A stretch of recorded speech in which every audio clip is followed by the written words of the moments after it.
Whispering Tree. In the peaceful village of Greenfield, a quiet boy named Amir lived with his grandfather, Baba Karim, who was once the village's most respected gardener. Their small home stood beside an old, forgotten orchard, where tall trees whispered whenever the wind blew. Amir loved to sit under the biggest tree, a wide old oak that everyone called the Silent Giant. His grandfather said it was planted by the village founder almost 100 years ago, but in recent years, the tree had stopped bearing fruit, and people said it was dying. One day, the village council decided to cut the old oak down to make space for a new building. Amir felt sad. He wanted to save the tree, but he was just a child, and no one listened. That night, a storm passed through the village. As Amir lay awake, he heard a faint whisper through the window like someone calling his name. He ran outside, and the sound came from the old oak.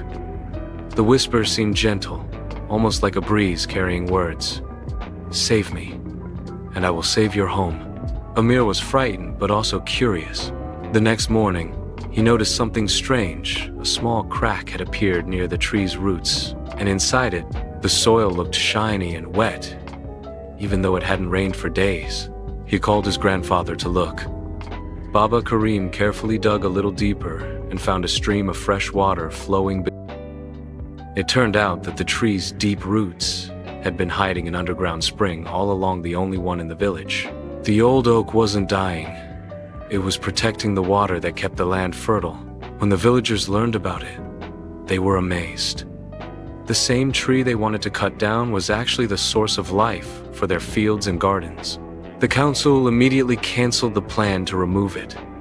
Instead, they built a small garden park around it and named it the Tree of Life. Over time, the orchard became green again. New plants and flowers started growing around the spring. Birds returned, and the children began playing there every evening. Amir's name was written on a small wooden board under the tree, the boy who listened to the whisper of nature. Amir learned that sometimes nature speaks softly, not through words, but through signs that only a kind heart can understand. Moral: if you listen with care, nature will always tell you how to protect it. Every tree, every flower has a story. The Forgotten Garden. In a small, hilly town called Bloomridge, there was an old school surrounded by wild bushes and broken fences.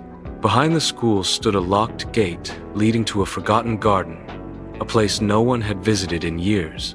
The teacher said it used to be full of roses, butterflies, and a fountain that sang with the wind, but now it was silent and overgrown with weeds. Among the students was a bright 2-year-old girl named Sana. She loved plants more than anything. Every morning, she brought a small pot from home, sometimes a flower, sometimes a tiny herb, and placed it near her classroom window.